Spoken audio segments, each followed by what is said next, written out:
ओम नमः श्री यतिराजाय विवेकानंद सूरये सच्चित् सुख स्वरूपाय स्वामिने तापहारिणे.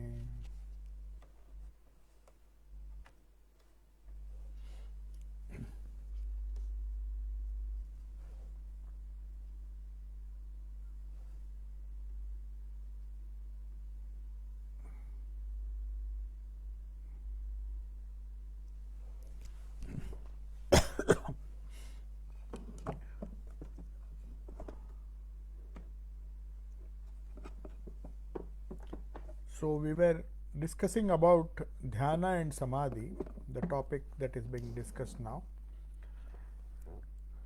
We discussed last time. I'll just recapitulate what I said last time. Ordinarily, human mind works on two planes. Ordinary means in ordinary human beings, people who are about to begin their Raj Yoga sadhana. Just before as a preparatory discipline, before they reach higher level of consciousness, as a sadhaka, normally the mind will be working on two planes: conscious, which is rational. Even whether one is a yogi or not, he lives on these two planes, a normal human being. Conscious plane, which is rational, which is unique to human beings and which is in a very rudimentary state when it comes to animals and other forms of other living beings. But this conscious plane, normally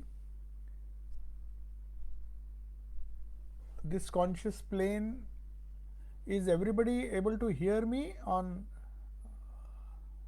Is everybody able to hear me? Yes, Maharaj, we can hear you. Okay, there are some messages are coming that somebody is not able to hear. Anyway, so I'll continue. So this we mentioned that when a mind is on the conscious or the rational plane, it is accompanied by a feeling of egoism. Whereas when it is unconscious or in an instinctive state, which is very common to animals, this ego doesn't seem to exist. We exist in our unconscious plane only when we are either dreaming or sleeping. The functions of the body are going on without us being aware of the ego. The ego sense is almost not there when we are sleeping, whenever we are in deep sleep. But that doesn't mean the functions, the instinctive functions, are all very active, and the nervous system, the autonomous nervous system, continues to work in the same way as it used to work when one is conscious. So Swamiji calls it, as I told you, it's an unconscious state, but unconscious, the word unconscious has a different connotation now. So we would rather call it subconscious.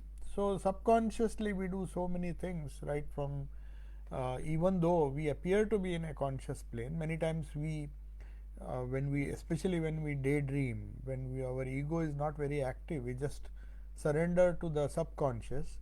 The bodily functions are going on, and we are not really aware of the things around us. We are in a deep, dreamy state.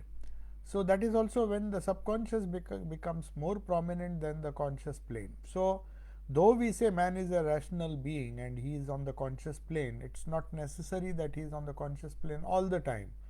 But the more he is aware, the more he is rational, the more he is conscious and makes an effort to remain in the conscious plane always throughout the day. To that extent, we will see that he becomes more and more intelligent, he becomes more and more spiritually sensitive. So that is why many of the Buddhistic meditation, they call it awareness meditation. They are trying to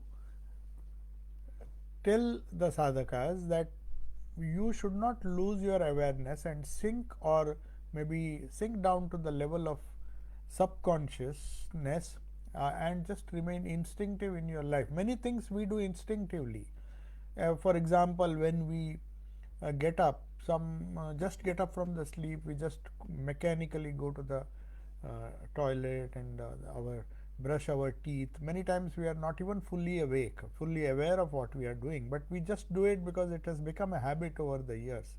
So that is an example of subconscious action. And many things which we do mechanically without making a conscious effort or a rational effort to be aware that we are doing those things, that can be called as subconscious action. So that feeling of egoism is not strong. We just become like so many robots. We just do the actions because we have been trained to do these things uh, day after day. For example, people working in an assembly line in a big company, now their bodily parts, they are tuned to a particular uh, set of skills which they have been trained, and they do it one after another throughout the day for years together. When they are doing, you will find that even if they are not conscious, fully conscious or fully aware of each action of theirs, the body and the arms and the legs and everything seem to be working in such a beautiful coordinated way that we tend to feel that we the people who are observing such a person will feel that he is doing something consciously, but the matter of fact is that he is actually doing it subconsciously, because that has become a habit. It has become instinctive, just as the heartbeat and all the functions of the autonomous nervous system have become automatic with us. We don't have to feel conscious, or there is no sense of egoism when all these things are happening.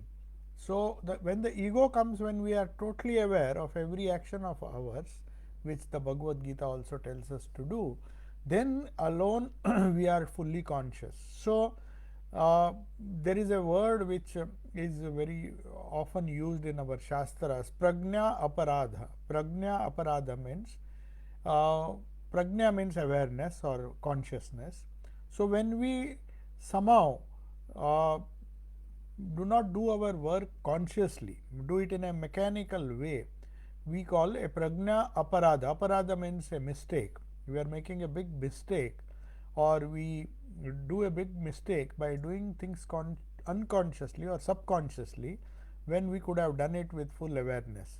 So that's why Gita says real karma yoga begins when you concentrate on the thing you are doing. It may be a very trivial thing like tying a shoelace or wearing some clothes and all, but very often we do it, our mind is somewhere else, we are not conscious of our actions.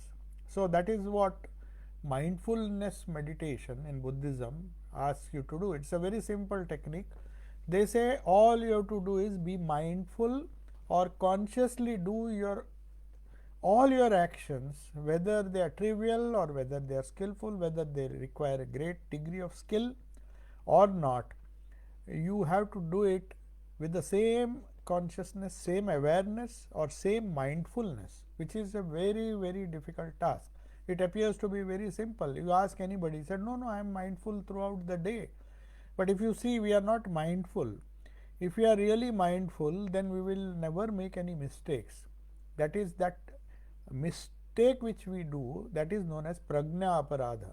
So prajna aparadha in yoga, that means you make mistakes because you allow your mind to slip into the subconscious state now and then.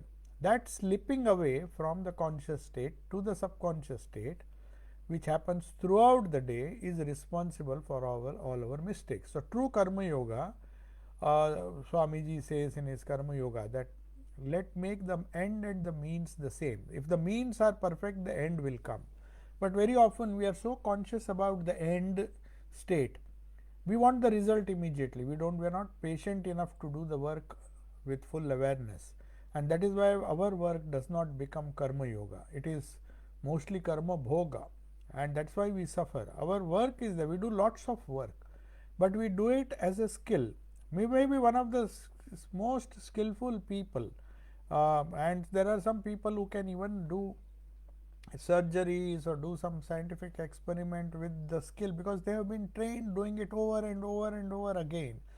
So that's why Swamiji says, I can, even if a person skillfully mends shoes, a shoemaker, I can, and he does a perfect job. He is as great as a professor who is giving a talk, because the both in both cases the skill involved is very important. So with what attention a person mends the shoes, a shoemaker or a shoe repairer, he mends the shoes or prepares, or even a cook who cooks the food with full attention, is as great as a great scientist doing some lab experiments in the lab. Because if he does it with awareness, if he is doing with full consciousness or full awareness, then it becomes karma yoga. So it's not the nature of work or the duty which one is doing that is more important.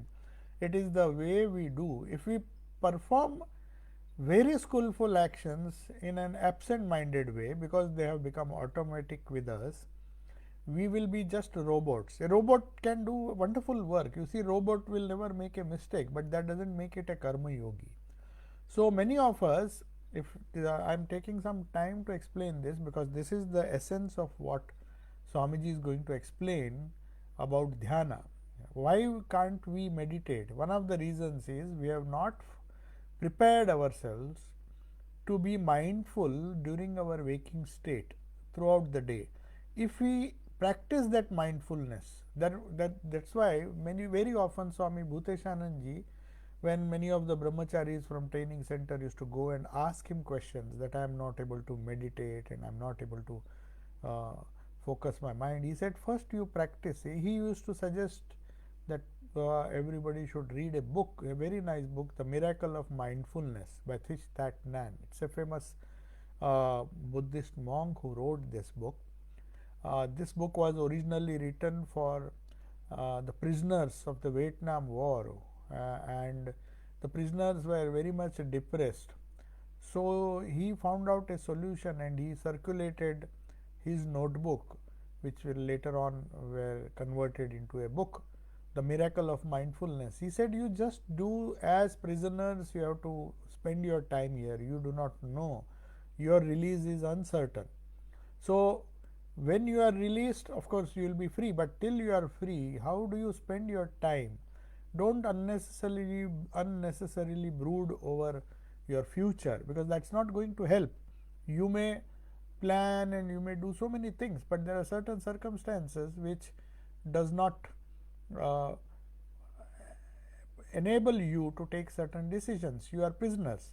So what can you do? You do your daily actions, whatever you are supposed to do in the prison. You do it with mindfulness, and that mindfulness will keep your mind on a higher plane and prevent you from slipping into depression and other things which they were suffering from. So it was a very useful book in those days, and later on it has become a bestseller, The Miracle of Mindfulness. So sometimes revered Maharaj, Bhuteshanji Maharaj used to say that we first have to cultivate this Sakshi Bhava. Sakshi means the feeling of a witness, that we are witnessing so many things. We should not be just like robots. Things are going on and we just see them, but we have to be a conscious participant in the drama of life. So when we become conscious, when every action, small or big, engages our attention, and we be mindful of those actions and don't just trivialize them by saying, oh, this is a small thing, I can just do it mechanically. No. Even tying the shoes, Swamiji says, the shoemaker who repairs shoes with great skill, with great attention, is as good as a professor who is delivering a lecture. So that is true Karma Yoga. It's not the action, the nature of the action that is important. What you do is important. How you do it, how mindful you are doing it, whether you are responsible for committing prajna aparadha. Aparadha means mistake. So is your consciousness absent when you are doing your simple tasks? If that is there, then however big or small the work may be, you are not going to get the benefit. So that's why unconscious work, according to Swamiji, is like digestion, assimilation, heartbeat, circulation and all, which where we don't want, we cannot be always mindful. The body is doing it all the time. We can't be always mindful that heart is beating and all those things. He is not talking of those things, but even our conscious actions, which are supposed to be done with consciousness, we allow it to become subconscious, like this heartbeat. Nobody asks us to feel the heart and see the heart beating or the digestion going on. They are going on in a very instinctive way. That is fine. That is the common thing between us, the plants, and the animals. So they never make mistakes. The heart does its own function unless we abuse it, unless there is some defect in the heart. Normally it goes on doing its job. You don't have to tell the heart how much to pump. Everything is going on so smoothly. The cells are doing their job. The entire body is a big society, like a big community where everybody is performing its task, but in an unconscious way. They are not doing it consciously. The heart is beating unconsciously, the digestion is happening unconsciously, the viruses are doing their own job unconsciously. They are not there with a mind to destroy you or something. They are just trying to survive. They are part of the whole community. Some trillions of cells are there. So each one is interacting, and it's a big community, and the whole community put together is our individuality. But almost everyone, according to Swamiji, are doing unconscious actions. They are not doing conscious actions. They don't have the intelligence. They don't live at the level of the Vijnanamaya Kosha. So conscious work, all our knowledge which we gain through reason, whatever we do with reasoning, where we can decide, where we can discriminate whether we should do or not do, what will happen if I do, all these rational actions, if we do with full attention and consciousness, is known as conscious act. But yoga does not stop with this. Yoga says there is a third state which is known as superconscious. I discussed this last time. The superconscious state is also the difference between the subconscious and the superconscious is, in both the states there is no ego.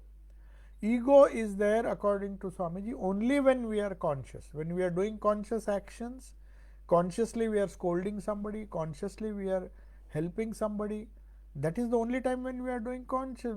So that's why when you do something unconsciously or subconsciously, you are not blamed for the action. Normally the judge would pardon you if something has been done without any motive or without any ego feeling. Sometime accidentally it has been done. So there are many functions which we do where the ego is not involved. Ego is involved when we rationally do good things or bad things or evil things. Our ego is involved. If we are full of jealousy, then we will do certain actions based or motivated by that jealousy. So these are conscious actions, good or evil.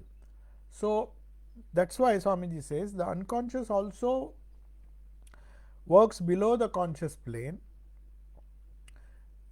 It works below the conscious plane, there is no egoism, but the super consciousness also works where there is no egoism there. But what is the difference? If unconscious action and superconscious state are same, there is no egoism, then there should be a difference. Swamiji says no. In deep sleep also one is without egoism, so also in samadhi, but there is a difference. In deep sleep, which is subconscious state, you are without egoism, you don't feel anything. Even if somebody insults you, you are deep asleep.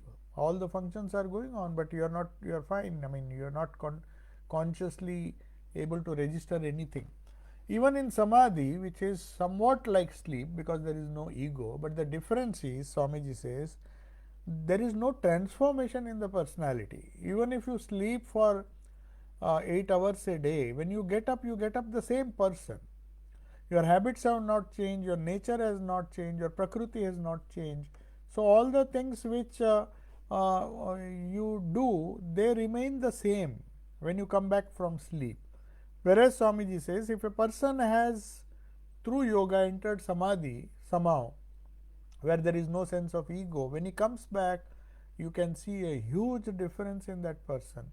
He will be totally transformed. He will be transformed into a prophet. So the entire character of the man changes. So that is why we find these great transformations which took place in the life of Tulsidas and all, who were ordinary people, very worldly people, but suddenly something happened and there was a transformation in consciousness. Then they became devotees, they became, even Valmiki was a robber. So his whole character was transformed. He was not the same robber which he was before he started his sadhana. So after his sadhana, he became a great poet and a great saint, and his character was transformed. So that is what samadhi does. The function of samadhi, though there is no ego both in the samadhi and the deep sleep state, which is subconscious, the change which we observe in the conscious state when they come down from samadhi, or when they get the benefit, when they come to the conscious plane, you will see a huge difference between a person coming back from sleep, where he changes, hardly changes, he is the same person. So Swamiji used to make fun and say, if an idiot sleeps, he will be, when he wakes up, he will still be an idiot, he won't be a wise man. But if somehow a most ordinary man also, or an evil person, by the grace of God, if he gets into samadhi somehow, or you do because of his sadhana, when he comes back, he becomes a wise man, he becomes a totally transformed personality. So the field of reason, the conclusion of this conversation or discussion in Raj Yoga is, Swamiji says, the field of reason about which we human being, especially the scientific community, make such a big fuss, that they have done wonderful discoveries and all in this rational plane. Human being has used reason more than any other animal, but it has used it, human beings have misused it also. Humanity has not always used a reason for good purposes. Sometimes they have used it for evil purposes also, most of the time. So you may say it's 50-50. So there is no logical argument to say that humanity has always used reason for the betterment of society. Sometimes they have used it for causing destruction, causing trouble in society. So Swamiji says the scope of reason is very narrow and limited. There are many things which human being thinks he can solve with the power of his reason. He can do discoveries. That is what science and the Western world strongly believes, that human being has, God has given that capacity to use his reason to dominate over the whole planet. But God laughs, because however intelligent a human being may be, he cannot replicate the miracles which nature is doing every day. It is like it's just a laugh. He cannot even do so many things. He cannot create life. The miracle of life itself is such a big miracle. The miracle of a personality, the miracle of spirituality. These are greater miracles than the greatest miracle which science can do, science and technology. We are struck with wonder that, oh, artificial intelligence can do this, do that. But a single small virus comes and then destroys civilization, and human beings are now gasping to find out what is that. It is such a big mystery. Even a small thing they are not able to decipher, leave alone the complex human personality. Have they so Einstein said human beings might have denatured plutonium and created atom bombs, but have they denatured the evil that is in the heart of man? That is an eternal problem.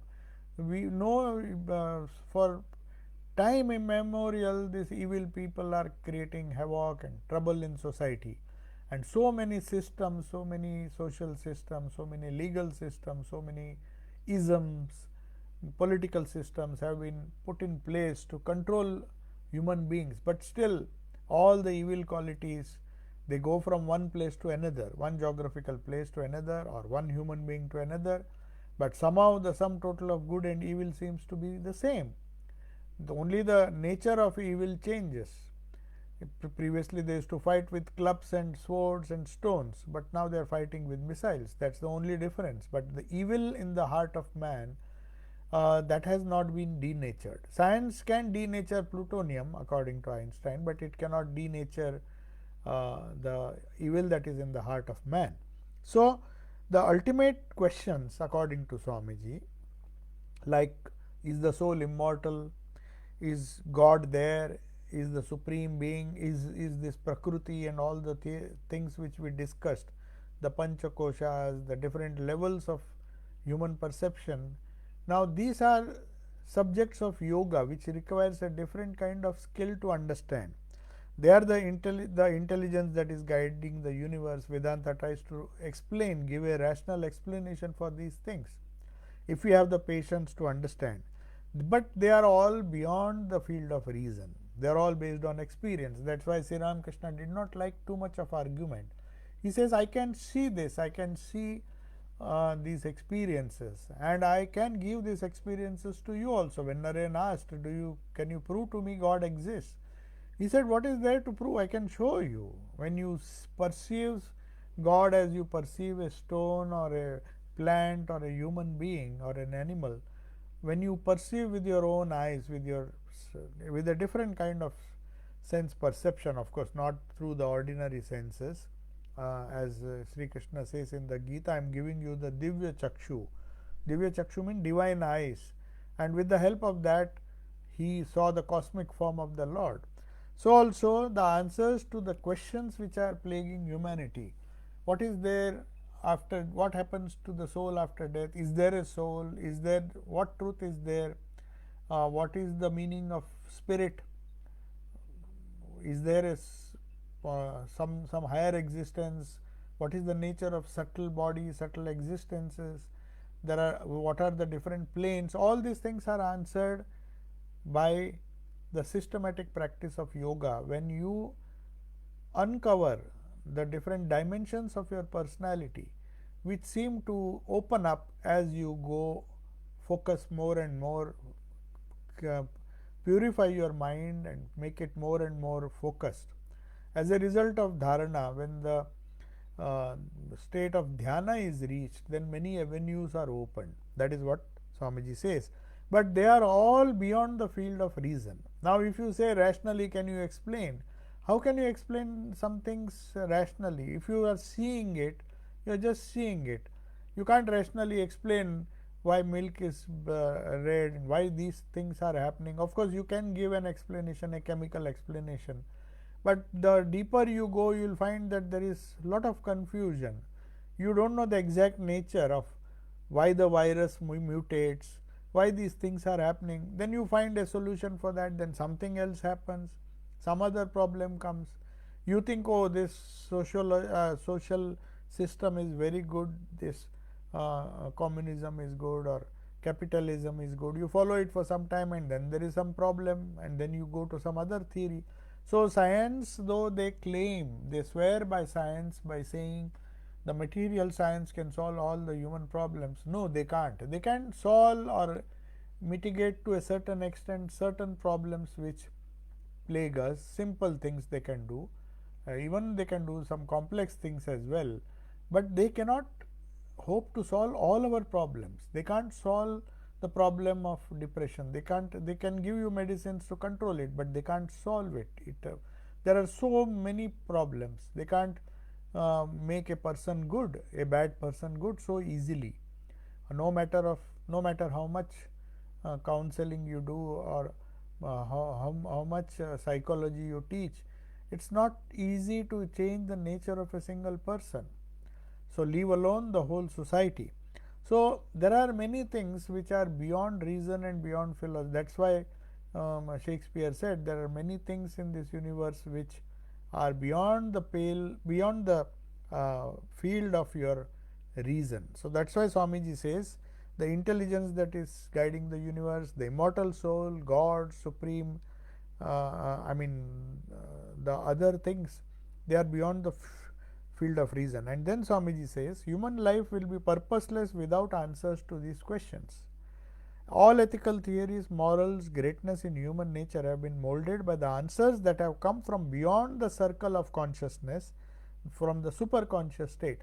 Now the answers to these different questions, the questions which Nachiketa asked Yama, the questions which every spiritual aspirant asks his or her own guru.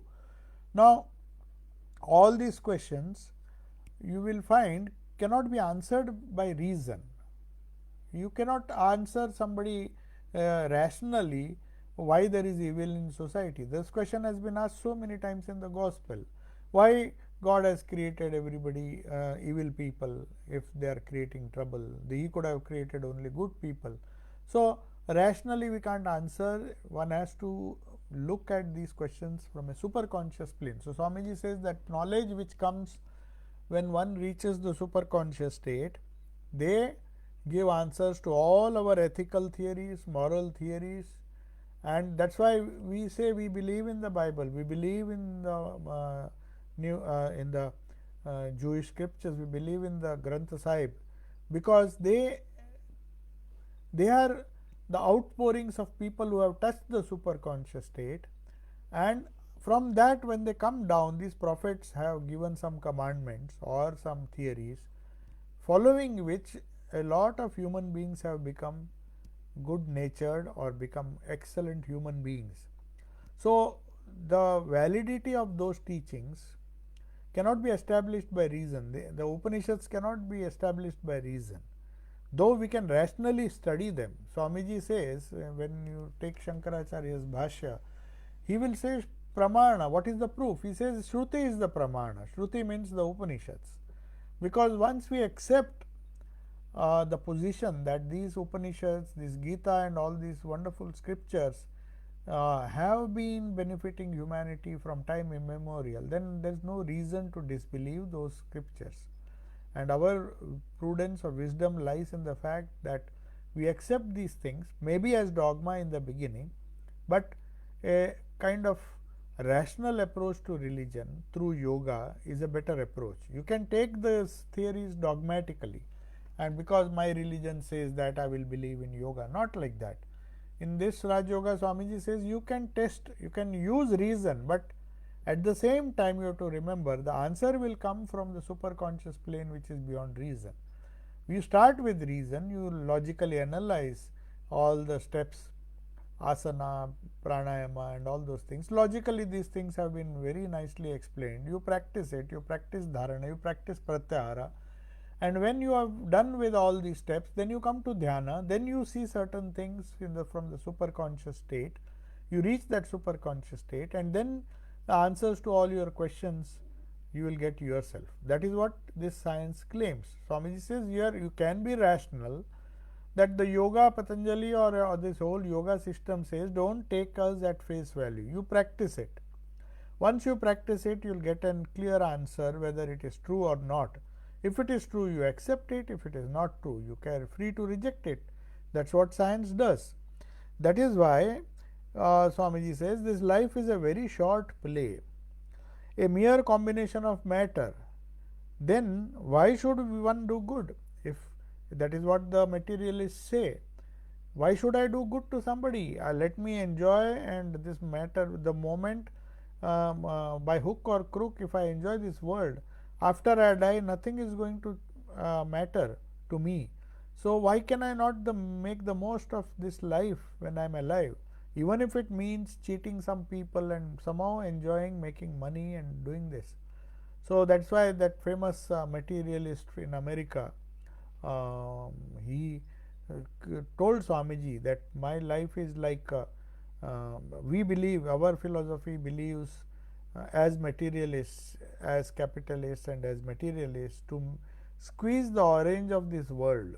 Just don't bother. There is an orange, the first one to squeeze it will get all the wealth, get all the prosperity, and then whatever happens to the world you don't bother, because anyway after you die nothing is going to matter. So when you are alive, just be happy. That Charvakas of India also had that philosophy. The Charvakas went to the extent of saying that even if you want to borrow money and spend it and enjoy, because then once you die nobody is going to ask you to return that money. They went to the extent of saying that. They were so materialistic in their approach. So if the world, if the matter is everything, if the gross existence is everything, and I just want to make the maximum of this take the maximum out of this world before I die, then this materialist philosophy will work in the sense will be sufficient for that person. But unfortunately, Swamiji says that is not the end of your life. You may enjoy till you die, but that will create problems. You will be reborn, a person will be reborn, and then he has to bear the fruits of his evil consciousness, evil actions. So he can't escape. He can't just cheat somebody and make money and then expect that God will reward him. That will never happen. Somehow or the other, his fate will catch up with him. If not in this birth, the next birth, he will have to return everything that he has got by cheating and by not really deserving those things. So, mercy, justice, fellow feeling, and all those noble qualities, they just don't come because rationally you can't establish them. If you tell a child or if you tell a young man you should be rational, he said, why should I be good? Swamiji asked this question. If you don't give a superconscious solution to the problems of life, everybody will say that why can't I cheat others as long as it makes me happy? What stops a person from doing that? He will ask the question. He said, you people talk of morality and all, but I don't believe. Here everybody is selfish. Let me be selfish. Let me enjoy my life. So that is why these materialists, they don't, Swamiji says, why should I not make myself happy at others' cost also, if there is nothing beyond? If there is nothing beyond, if this life is going to end when I die, if everything is going to end when I die, then I might as well make myself happy by making others unhappy. No freedom but rigorous dead laws. Is there a utilitarian basis for morality? Why should I be good? What is the utility? As in Gujarati they say, Faido su. What do I gain by this? For everything they will ask, oh, if I do this, will I get some faida, some benefit, some material benefit? Then I don't need to do it. If I speak the truth, will I get? Then that is the argument of a materialist. So if we look at faida or look at the benefit you get, and just don't bother about law, justice, and all those things, then the criminals and the crooks are the happiest, should be the happiest people, but it doesn't really work that way. That's why Swamiji says there cannot be one if only reasons. There cannot be only one if one only reasons. Nothing will prevent one from making others unhappy to make oneself happy. So if we believe in this dangerous theory that there is nothing beyond, there is no superconscious state, there is no life after death, then all these things, if we believe as materialists believe, then there will be total havoc. Everybody will say, let me fight whatever little strength I've got, let me cheat, let me do whatever I like. Any means or any action is justifiable if it makes me happy. I don't care what happens to the other person, as long as it makes me happy. That can be a very, very dangerous philosophy. And there are such people, definitely there are such people.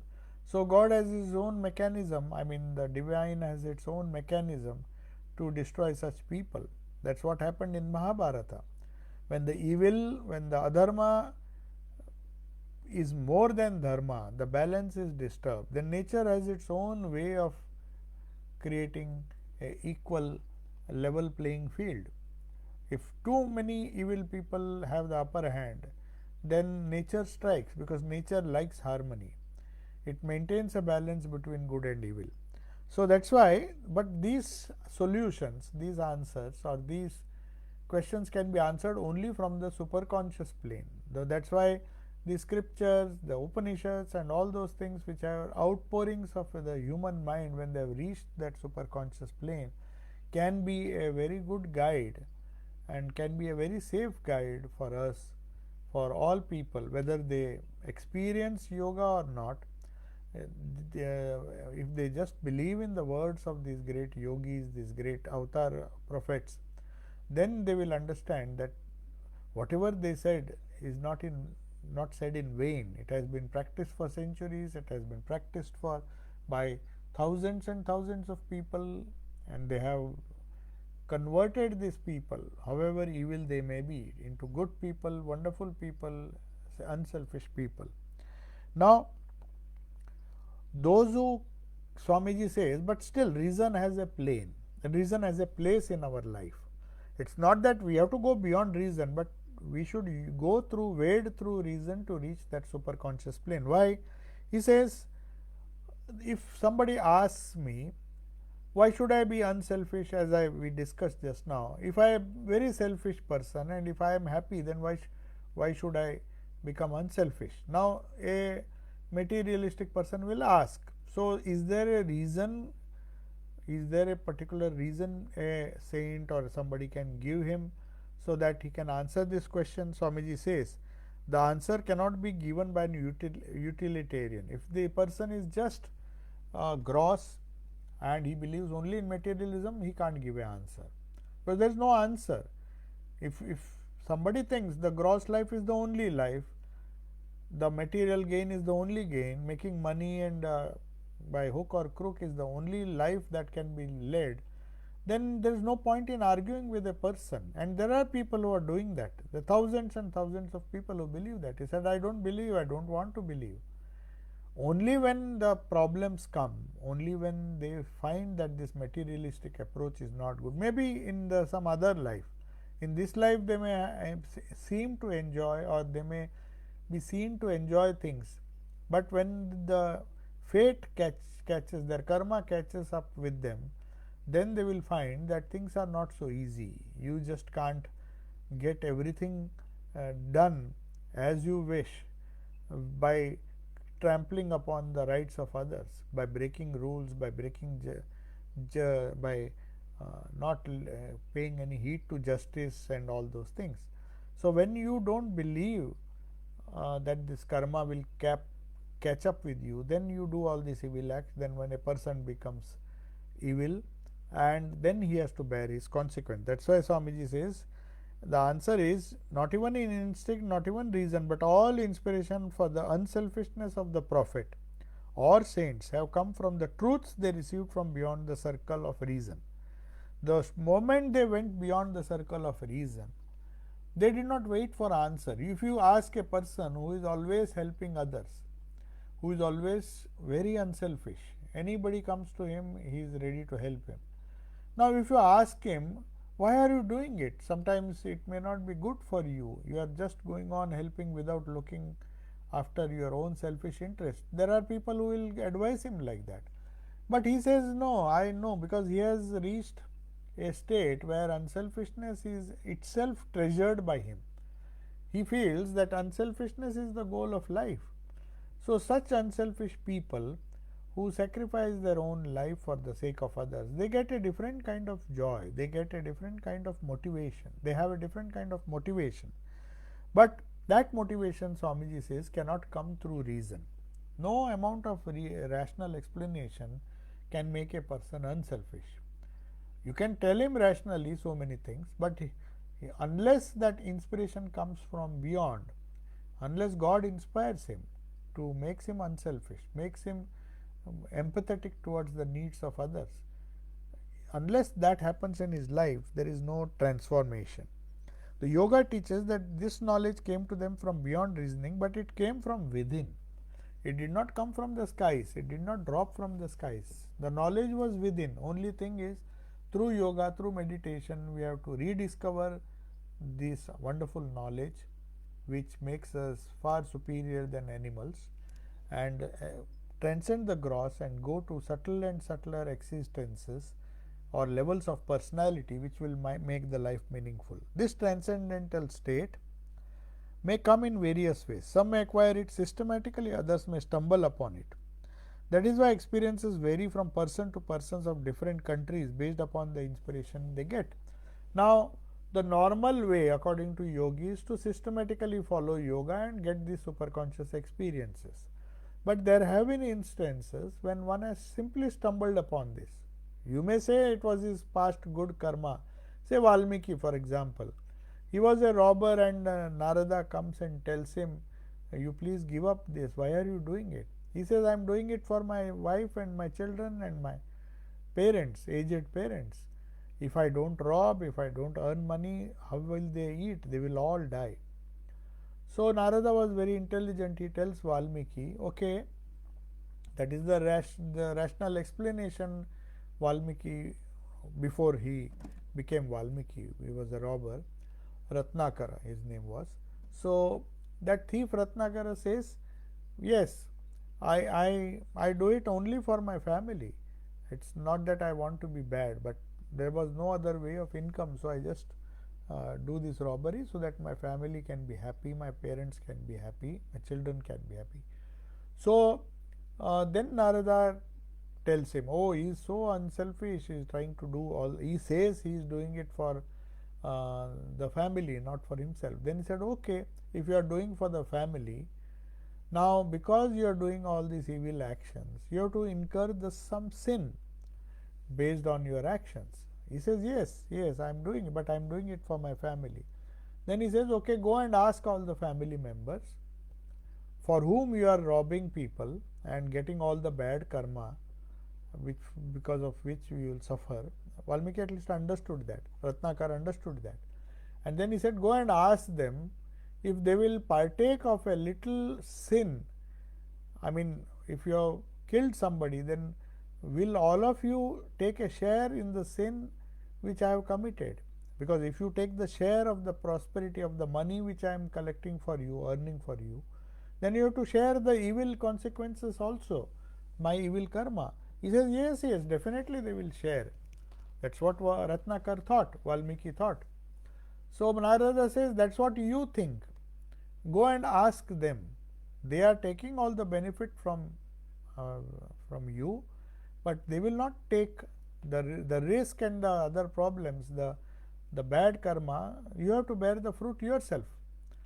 So Ratnakar does not believe in Narada. He says, no, I'll go and ask. Narada says, okay, I'll wait, you just go and ask them. So first he goes to his wife and says, you see, I'm doing all these things, I'm killing people to support you. I hope I may be incurring a lot of sin. So definitely you will all, I mean, at least the wife, he says, will you share it with me? I mean, definitely you will share. Then she said, no, why should I share? It is your duty to earn money. How you do it, it is your problem. We are not going to, I am not going to take a share of your sin. How you earn your money is your problem. You have married me, so we have children, so it is your duty. Then he goes to the children and asks them. They were grown up, so he asked them, see children, we am doing so many things for you and earning money and all, but at the same time I am killing people, robbing people. So definitely you are with me. I mean, the sins which I have committed, you will take a share of it, isn't it? They also say, no, we are not going to. They give the same argument, and then finally goes to the parents. At least he thinks that, okay, my parents are totally dependent on me, so naturally they will say yes, but even they refuse to take the responsibility. So that gives him a very big shock, Valmiki. Ratnakar gets the biggest shock of his life. The people for whom I am incurring so much sin, taking so much risk, killing people is also a big risk. Somebody can kill you. And I am sacrificing so much, I am being so unselfish, and these people are so selfish that they don't want to take a share in the in the evil that is committed. They just want the fruits, benefits. You will see such people everywhere. They won't mind taking, they won't mind mixing with you, they won't mind doing something when everything is happy, smooth. But when the problem comes, you won't see many of the people trying to help out. They just want to share in your joy, but not a share in your suffering. They don't. There are many such friends who are friends just for namesake. As here was also the same problem, and Valmiki found that I am all alone. Nobody is taking my responsibility. I thought my wife and children and the parents would be very happy. So they said, no, how you earn your money was your problem. If you have robbed, then you have to bear the consequences. So that after hearing that answer, Valmiki Ratnakar got upset, and then he decided, see, if this is the world, then I should not be in this world. I should try to.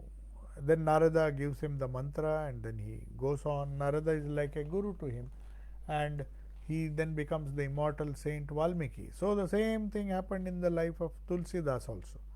So here Swamiji says the experiences change. The experience which Thakur got, Sri Ramakrishna got, the Upanishadic rishis got, or Moses got, or Christ got, they can never be the same.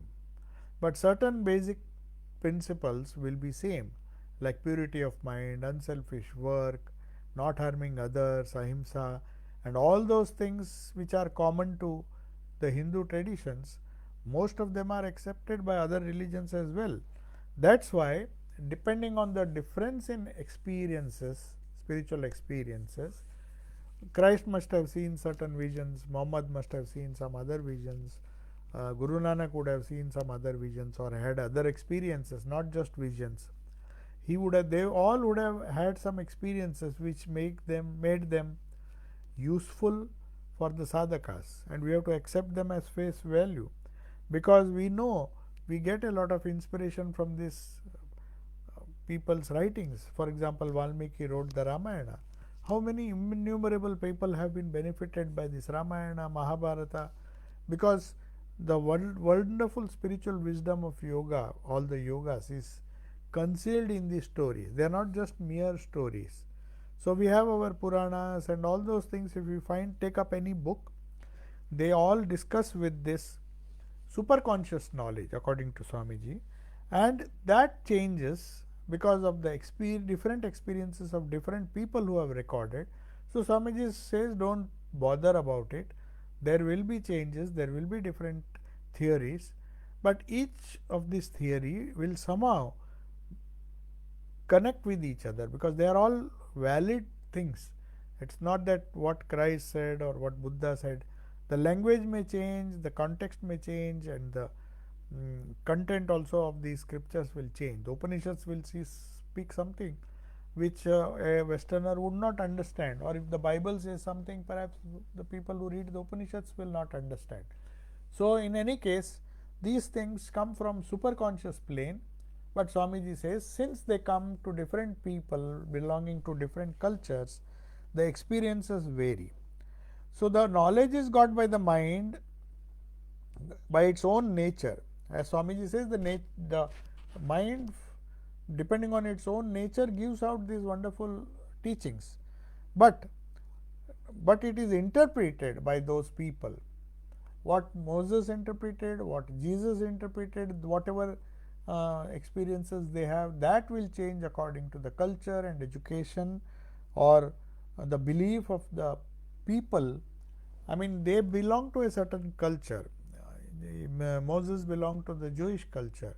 So there was a tradition before him. It's not that he is the first prophet. So also Christianity and many Hindu saints, they had a very big tradition lasting about 5,000 to 6,000 years old, when the Vedic culture was very prominent. So whether it is the Puranic ideas or the Bhagavad Gita or the later scriptures or yoga or even simple things, you will find that they are not compromising with the superconscious experience of the Upanishads or the original scriptures, and their interpretations of these Upanishads or the eternal values change. The Upanishad will use one language, Gita will use another language, the Puranas will put it in the form of stories so that it can be comprehended easily. And then the people, sometimes they quarrel with each other by thinking that this is the only advice. That's not. Swamiji says, majority of the people stumble on this consciousness, but a trained yogi or if you are following the steps of yoga as enumerated in the Patanjali, then you will make less mistakes. Not that you may not get.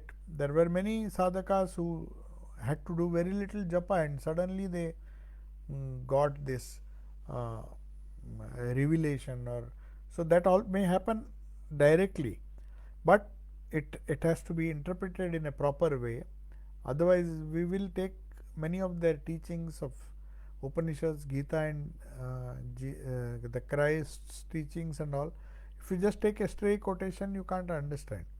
You have to keep reading constantly, try to find out how these people or how the prophet behind this particular religion, how did he live, how did he behave, and how did he uh, reach that state of subconscious. Many times he says people, though they were not ready, they would have stumbled upon this realization. Stumbled in the sense they should have followed a particular path, but their yearning was so deep that they suddenly got a revelation, and that becomes their life's philosophy. They don't change. So, but the yogi says there is a great danger in stumbling upon this state. The state of yoga has to come through a very, very scientific and systematic process. You can't just do dhyana directly by neglecting all the values and go into solitude and do mantra and all those things. The yoga does not say that. It says go from gross to subtle in a very slow way. So that's why this stumbling upon this realization is not encouraged. So Swamiji, let me close. Swamiji says very often there are great leaders or great people who stumble upon this realization. They give a wrong interpretation, not a very satisfactory interpretation, and that causes fanaticism that you see in the world. So many sects, many religious sects have got this inspiration. Maybe they stumbled upon it, and that's why they could not interpret it properly, though the teachings of the original founder would have been good. But when it is interpreted by subsequent generations, there will be a problem if the tradition is not maintained. So Swamiji says this danger should be avoided in yoga. So we will discuss the we are almost, because I started late, I decided to end a little late. So now we can have a few questions based on what we were discussing.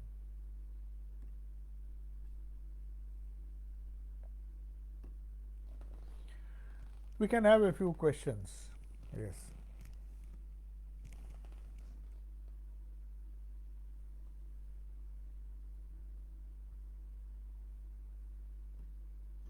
Maharaj, can I ask a question, please? Yes, yes, yes. Who is that? Amita? Oh, Amita, yes, yes, yes. Please. Yeah. So I go back to the beginning of your talk today when you were telling us about how we do our actions mindlessly through the day. Yes, yes. So yes.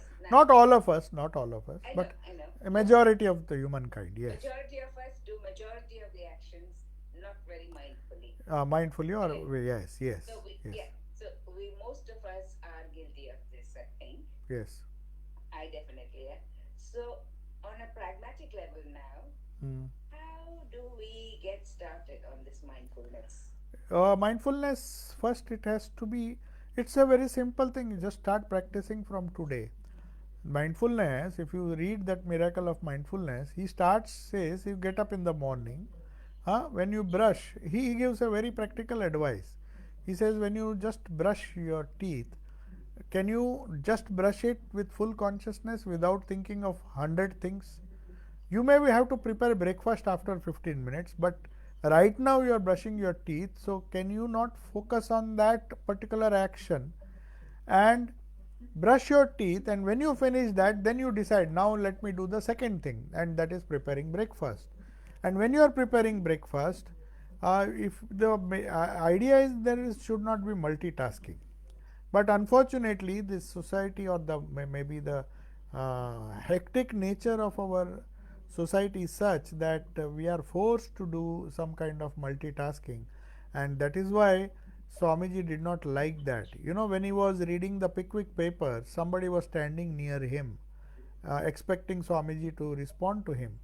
Swamiji did not even notice him. It was simple book, Pickwick Papers by Charles Dickens, and he did not notice, really did not notice, not with the intention of insulting somebody. They got angry. How can a person who is reading such a casual book be mindful of the person who is standing near him? But he really, when he saw, oh, you have come, and then he closed the book, and then he did not read the book. But what we will do is, we will be reading the book, we will be watching television, we will be eating something. So, this multitasking, if it is stopped, then our prajna aparadha will not happen. That is the ideal thing, but unfortunately, we are so hard pressed for time. Modern man says, no, no, we have to do a little bit of multitasking. It's okay if we can't avoid, but the only way mindfulness can be achieved is by doing our small tasks on a day to day basis or on a minute to minute basis with full consciousness or full awareness. That's the simplest way, but one has to remind oneself. We'll keep forgetting. We become unmindful just casually, and sometimes this casual behavior of ours upsets so many people.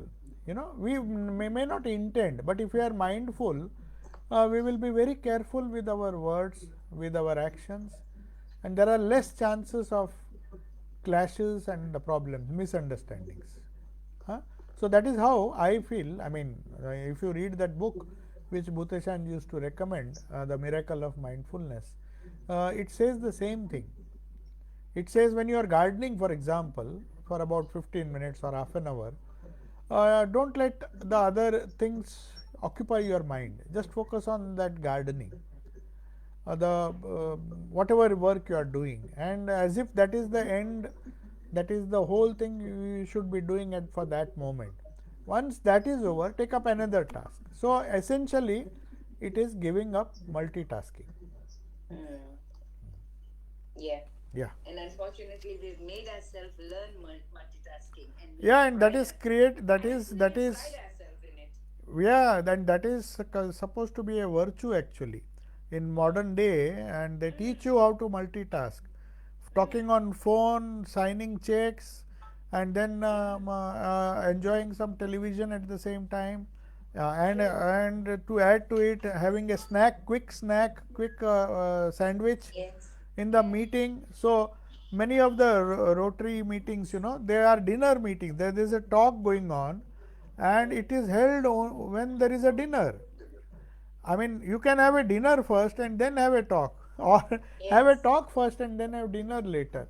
But simply, it looks ridiculous when everybody is sitting on a round table and somebody is going on speaking there, and you listen half of it, you don't listen, and it looks so casual that once or twice I had been to such meetings. Then I said, no, I can't do this.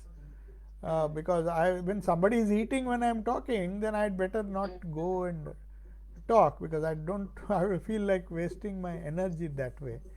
But that happens. That happens most of the time. Okay, Maharaj. Okay. Thank you. Namaste. Any other question? He said something called aparadha. Prajna aparadha. Prajna means the word prajna means consciousness or awareness.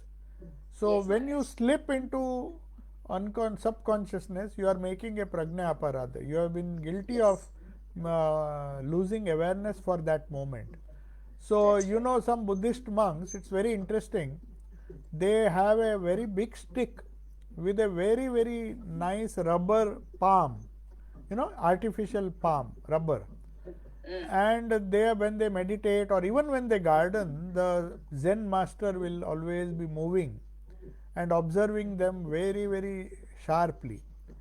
And he will suddenly notice somebody is slipping into unconscious state and doing his gardening mechanically.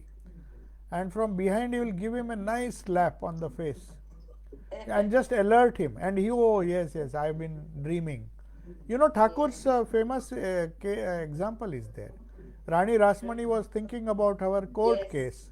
Yeah, that's right. And the prayer was going on. Thakur was singing, and suddenly he noticed he could read the mind. Of course, others can't do it. The masters can do it. The Zen masters can do it. So he read Rani Rasmani's mind, that though she was listening to the song, her mind was busy with some of the court cases she had to deal with. And Thakur gave a nice slap, though then later on he felt that he should not have done it, but then he was so particular. Thakur never multitasked. They say when he made a sankalpa that he will go to the shrine and he started walking towards the shrine from his room, even if somebody stopped him on the way, he would not. He will first finish that and then ask that person to come and talk to him.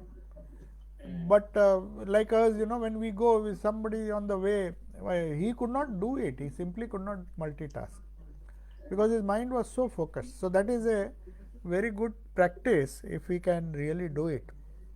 Yeah. Okay? Thank you, Maharaj. Okay. Yeah, thank you. No.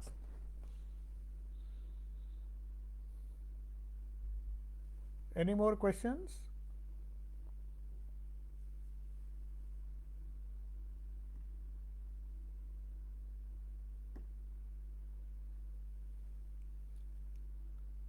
Yes, you have to unmute yourself. Tushar is asking some question.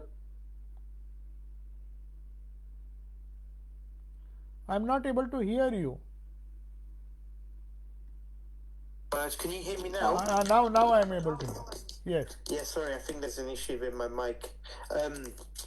So Maharaj, in the Raj Yoga, you mentioned about the culture, in the sense that you might do a certain karma, but certain people may interpret it a particular way, and it may not be sort of what one expects and stuff like that. So then, how does one know how to measure the success of the action or the karma from a pragmatic? I know Krishna says karma for the tyaga, but we still need to measure success, right? We need to action with an objective in mind.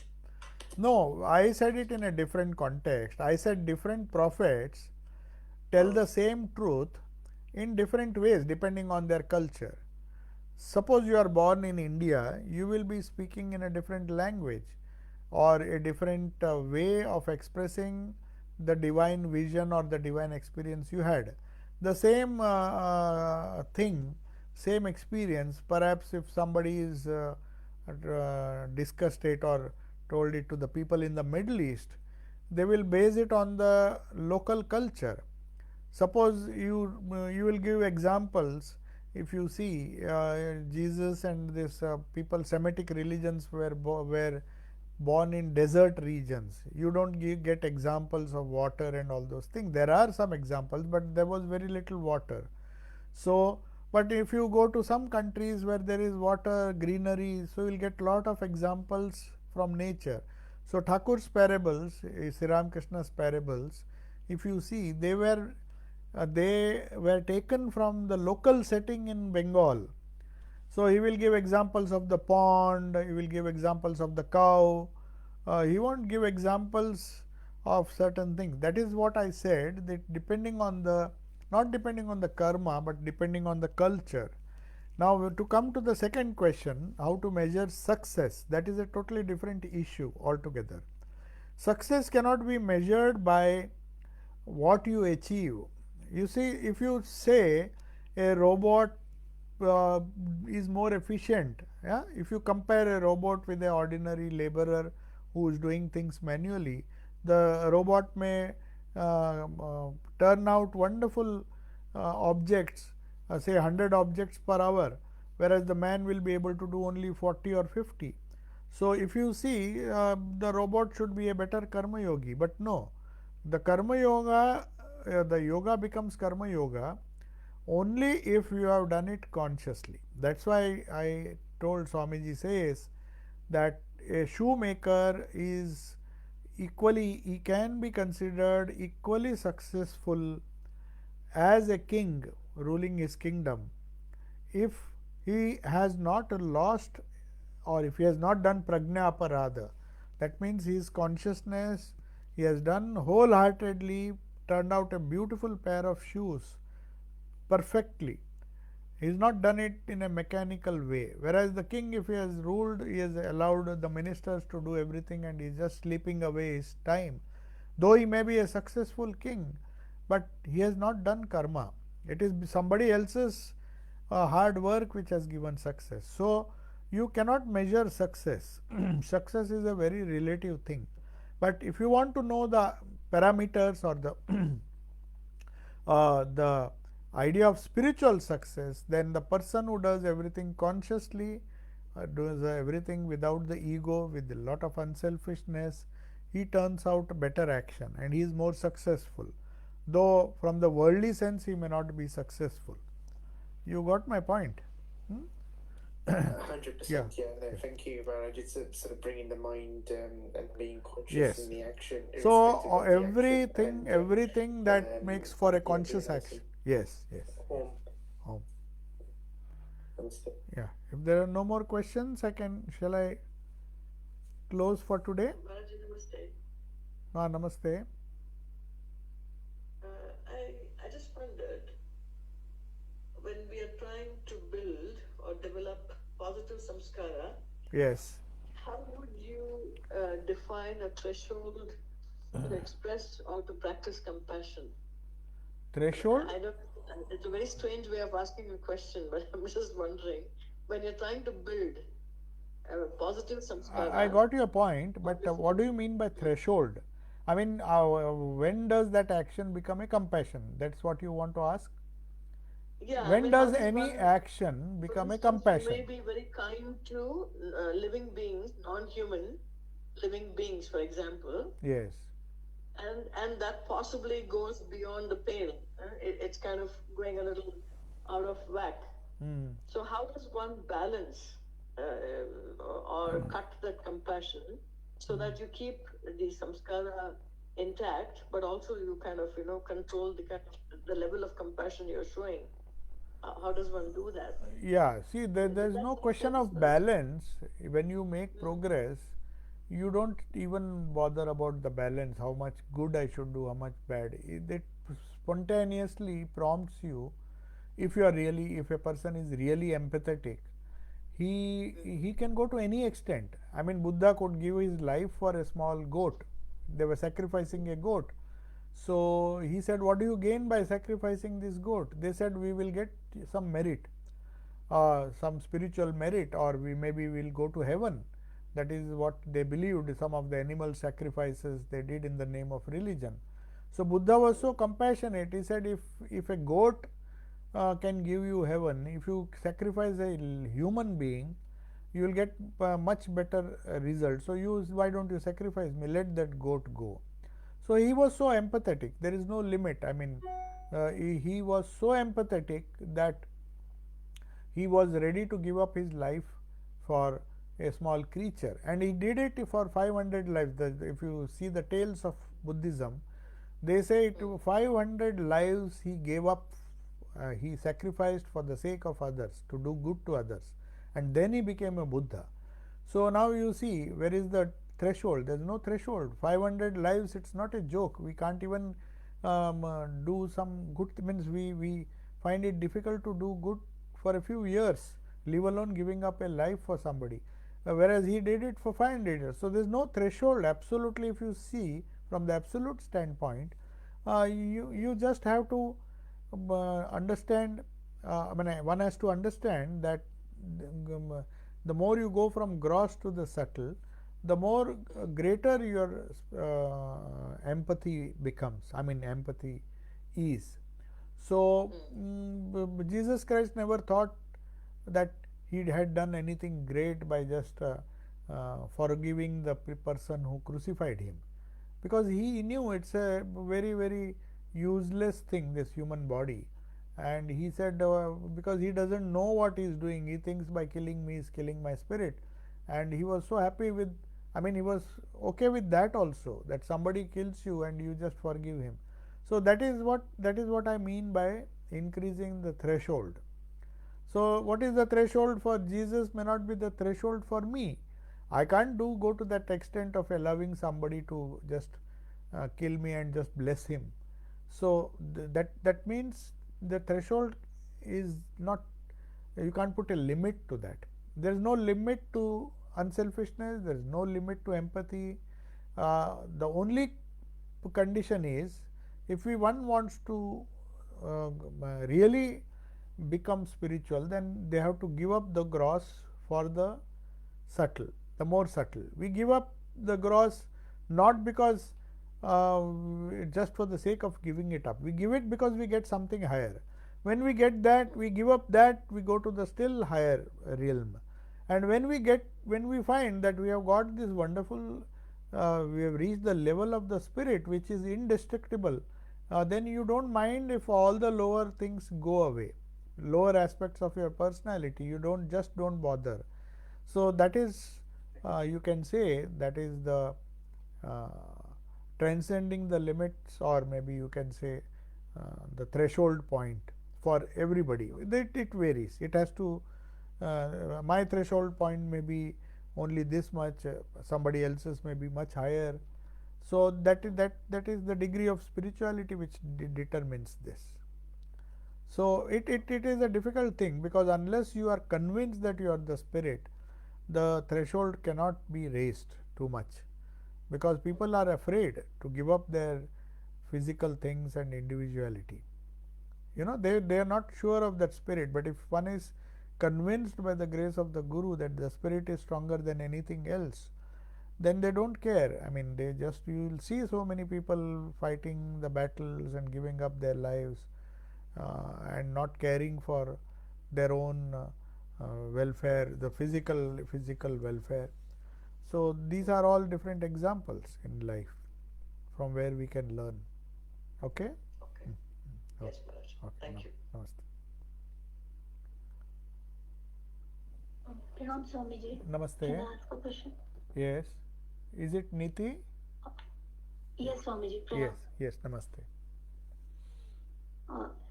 So Swamiji, here we discussed about, like, we have some effect of our action in mind, and that helps in deciding a moral or immoral action. Yes. But sometimes we perform some action without any intention, but it may result in something that we didn't intend to. Yes. For example, just stepping on an ant, which you didn't intend to, Yes. or some small actions which we didn't intend for a bad purpose, but something bad happened out of it. Yes. At that time, we sometimes feel guilty after that, even if our intention for that action was not something. Yes. Uh, Yes. In such cases, what do we do? How do you classify those actions? Yeah, those actions don't give you bad karma, in the sense the intention or the ego was not involved. When things happen unconsciously, your ego is not involved. Now you are not responsible for many actions. You can't be held responsible for that. There's this jurisprudence. There's a famous Chief Justice of India. He compared the two law systems in America, and US law system, and the British law system, which the British system of jurisprudence which we are practicing in India, more or less. So he gave a wonderful example. He says, in the American system, it is evidence based. Punishment is based on evidence. You are seen doing something wrong, the cameras have caught you, and you are just sentenced.